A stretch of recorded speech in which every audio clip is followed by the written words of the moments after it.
Welcome back to our YouTube channel TFI ముచ్చట్లు. Friends, ముందుగా అందరికీ హ్యాపీ సంక్రాంతి. అండ్ సంక్రాంతికి వస్తున్న మూవీ రివ్యూ గురించి అయితే ఇన్ డీటెయిల్గా అయితే మాట్లాడుకుందాం.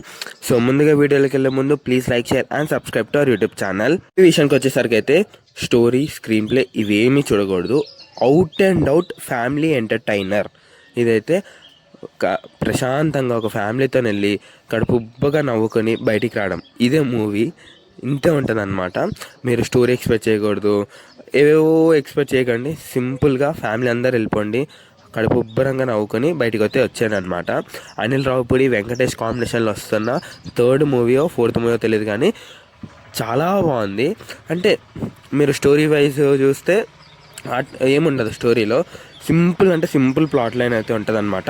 యాజ్ మీరు ట్రైలర్లో చూపించినట్టు వెంకటేష్ అండ్ వాళ్ళ వైఫ్ తోటి అయితే చాలా హ్యాపీగా ఉన్నప్పుడు అండ్ ఒక కేస్ మీద అయితే వాళ్ళ ఎక్స్ గర్ల్ ఫ్రెండ్ అయితే వస్తుంది అనమాట. సో వాళ్ళిద్దరి మధ్యలో నలిగిపోవడం, ఇదే story plot line. And plot line చాలా సింపుల్గానే అనిపించవచ్చు, బట్ కామెడీ అయితే చాలా వర్కౌట్ అయింది ఈ సినిమాలో. అదే మేజర్ ప్లస్ పాయింట్. క్లైమాక్స్ కొంచెం ఆర్టిఫిషియల్గా అనిపించింది, అంటే ఎక్కలేదు బుర్రకి. అండ్ సాంగ్స్ అండ్ బీజం అయితే చాలా హైలైట్ అయ్యాయి. కొన్ని సీన్స్లో బీజం ఇంకా బాగుంటాయి అనిపించింది, బట్ ఓవరాల్గా అయితే సాంగ్స్ అండ్ బీజం అయితే చాలా చాలా బాగున్నాయి.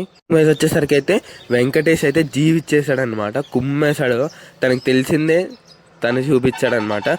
ఇలాంటి మూవీలు చేసి చాలా రోజులు అయిపోయింది, బట్ ఈ మూవీతోనైతే తనైతే కంబ్యాక్ ఇచ్చాడనమాట. తన ఎక్స్ప్రెషన్స్కి అయితే ఫ్యాన్.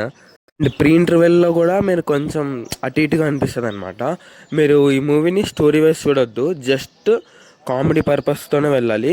అండ్ చాలా రోజులు అయిపోయింది ఫ్యామిలీ ఎంటర్టైనర్స్ వచ్చి అందరూ పాన్ ఇండియా అనుకుంటా ఇలాంటి మూవీస్ తీయడమే మర్చిపోయారు.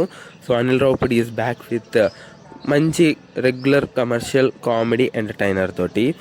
అండ్ ఈ సంక్రాంతికి 3 మూవీస్ అయితే వచ్చాయన్నమాట. సో ఆ 3 మూవీస్కి అయితే ర్యాంకింగ్ అయితే ఇద్దాము. మనమైతే 3 రేటింగ్స్ అయితే ఇద్దాం అనమాట, 1, 2, 3 లాగా. 3కి 3 మూవీస్ అయితే వచ్చాయన్నమాట. అండ్ ఫస్ట్ నేనైతే సంక్రాంతికి వస్తున్నది ఇస్తున్నాను, ఎందుకంటే స్టోరీ ఏమి ఉండదు కాకపోయినా లైక్ ఫ్యామిలీ మెంబర్స్ ఎక్కువ మంది వెళ్తారు సంక్రాంతికి, పిల్లలు అందరు కలిసి వెళ్తారు కాబట్టి ఫస్ట్ ప్లేస్ అయితే సంక్రాంతికి వస్తున్నారు. అండ్ సెకండ్ ప్లేస్ వచ్చేసరికి అయితే కొంచెం టైట్ కాంపిటీషన్, అంటే 2 సినిమాలు అలానే అనిపించినాయి. I'm going with game changer. And third movie వచ్చేసరికి అయితే డాకు. అండ్ డాకులో మిస్ఫైర్ అయిందంటే మనం బాలయ్య మూవీస్కి వెళ్ళినప్పుడు ఏం ఎక్స్పెక్ట్ చేస్తాం, డైలాగ్స్ ఇవి అవి కొంచెం తగ్గినట్టు అనిపించింది అంతే, దాని గురించి ఏం ఉండదు. బట్ ఫస్ట్ వచ్చేసరికి అయితే సంక్రాంతికి వస్తున్నాం, సెకండ్ వచ్చేసరికి అయితే గేమ్ చేంజర్, అండ్ థర్డ్ వచ్చేసరికి అయితే డాకు మహారాజా. అండ్ గేమ్ చేంజర్ స్టోరీ ఇవన్నీ అయితే ఉంటాయి అనమాట, డాకులో కూడా అవన్నీ ఉంటాయి. బట్ ఫస్ట్ పెట్టిన దాంట్లోనే ఏముండవు, ఫ్యామిలీ వెళ్తారు కాబట్టి సంక్రాంతికి. అండ్ కామెడీ వర్కౌట్ అయింది కాబట్టి నేను ఫస్ట్ ప్లేస్ అయితే సంక్రాంతికి అయితే వస్తున్నానని పెట్టాను. సో మీ మూవీ చూస్తుంటే మీకు ఎలా అనిపించిందో కామెంట్ చేసేయండి, అండ్ మీ 3 కామెంట్ చేసేయండి. So please like, share and subscribe to our YouTube channel. Thanks for watching.